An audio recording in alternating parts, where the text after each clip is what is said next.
தேவன் கொடுக்கிற ஆசிர்வாதங்கள் எல்லாம் கிருபையினால தான் கிடைக்குதுனாலும் நாமும் அந்த ஆசிர்வாதத்துக்கு பாத்திரவான்களாக மாறணும்னு தேவன் எதிர்பார்க்குறாரு.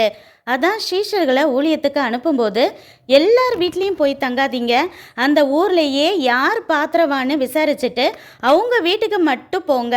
வீட்டுக்குள்ளே என்ட்ரு ஆகும்போது ஃபஸ்ட்டு வாழ்த்துங்க. அந்த வாழ்த்துதலுக்கு அந்த வீட்டில் உள்ளவங்க பாத்திரமா இருந்தால் அவங்கள சேரும், இல்லைன்னா அது உங்ககிட்டயே திரும்பிடும். அதே போல் ஊரில் உள்ளவங்களும் உங்களையோ உங்கள் நற்செய்தியோ ஏற்றுக்கொள்ள அபாத்திரமாக இருந்தால் உங்கள் காலில் உள்ள தூசியை கூட உதறிட்டு வேற ஊருக்கு போயிடுங்கன்னு ஏசப்பா அட்வைஸ் கொடுத்து தான் அனுப்புனாரு. எகிப்திலிருந்து 11 நாளில் சேர வேண்டிய கானானுக்கு தேவன் நினைச்சிருந்தா பிலிப்புவை மறைய வைத்தது போல மறைய வைத்து கானானுக்குள்ளேயே டைரக்டாக அத்தனை ஜனங்களையும் கூட்டிகிட்டு போயிருக்க முடியும்.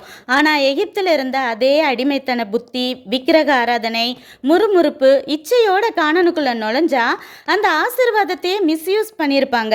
அதான் அவங்கள பாத்திரவானா மாத்துறதுக்கு தான் போகிற வழியிலேயே எவ்வளவோ பாடங்களை சொல்லி திருத்த பார்க்குறாரு. திருந்தி பாத்திரமானவங்க மட்டும்தான் கானானுக்குள்ள நுழைஞ்சாங்கன்னு புரிஞ்சு எங்களை பாத்திரம் உள்ளவர்களாக மாற்றணும்னு சொல்லி தேவனிடம் டெய்லி மன்றாடுவோம்.